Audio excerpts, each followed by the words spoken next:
So today I just wanted to take a quick look at the 2015 film Luna de Mierda, also known as Honeymoon, and I'm just kidding, the film really wasn't that bad.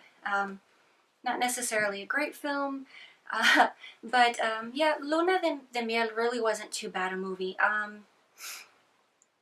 It's definitely a basic plot, but it manages to hold the viewer's interest, even though I do have just one complaint about this one. But we have a doctor, Jorge, who's pretty much taken an interest in his married neighbor. So he basically abducts her, chains her up in his basement, and pretty much just decides that she's his wife now. He performs, a fake little wedding ceremony, and it's all cutesy cutesy. No, it's not. But my first question in regards to that, just because he really jumped the gun and performed this faux wedding, is the fact that why didn't he just wait for Stockholm to set in, actually let her come around on her own instead of being like, you're my wife now. Especially when she keeps insisting, that I'm married, I have a life of my own, and of course this angers him. She's not allowed to speak of her previous life before him because apparently he's so awesome and she's only allowed to live for him now. One of the things I found interesting, and I don't know if it's just the fact that the filmmakers were just trying really hard to try and get the audience to feel sorry for the female character, but every so often we would see flashbacks of herself with her husband. They were in bed, just little cutesy moments that couples tend to share, whether you're hugging, you're kissing, whatever. Just I guess the happier moments of her life. And, obviously it's the fact that they just keep showing this, and the film was just kind of, just pushed and moved forward. There really doesn't seem to be too much character development. So I don't know enough about this woman in order to be invested in her, but you want to show me these flashbacks and make me feel sorry for her. So my first thought is, this is random, who cares? And second thought is, which is kind of odd, it's, she's obviously been taken prisoner, and it's only a matter of time before, the obvious happens. So why on earth is she so focused on her husband when she should be concentrating on getting out of there? But it's a coping mechanism. I understand that.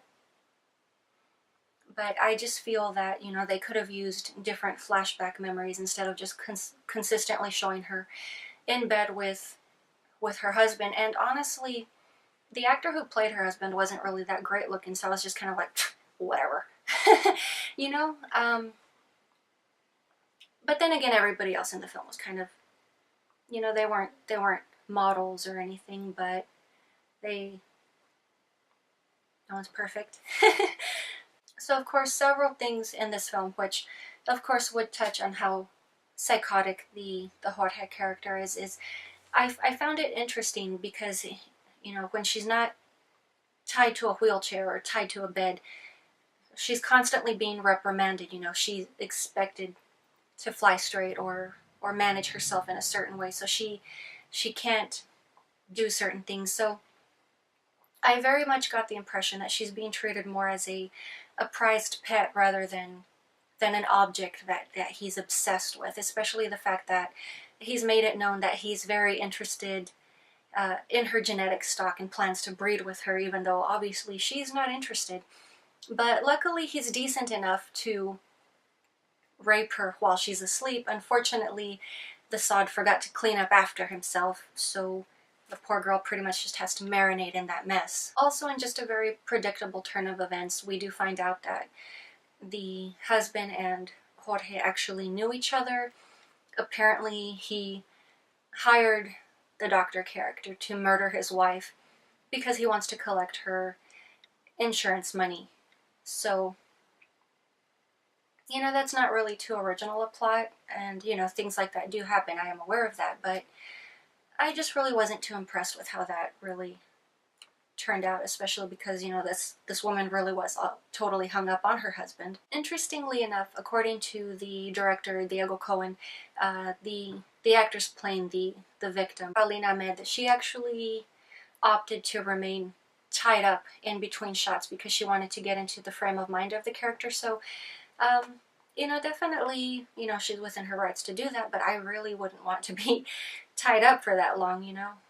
Not cool, but, you know, actors do what they feel they need to do. So I'm really not too familiar with Diego Cohen's work as an actor. I know he has a segment in the upcoming Mexico Bárbaro 2, which is an anthology series featuring Mexican directors. He's definitely gotten around as a director. He pretty much has 6 credits under his belt now, so he's been around for a while, but I really couldn't find too much on him, which I found kind of sad because I really was curious. But as far as other films that he's directed, he's also worked on the 2014 Perdidos. He also did Romina, which is a 2016 film, and a 2013 film, Amaneceres, Oxidados, which they all seem like very intriguing films.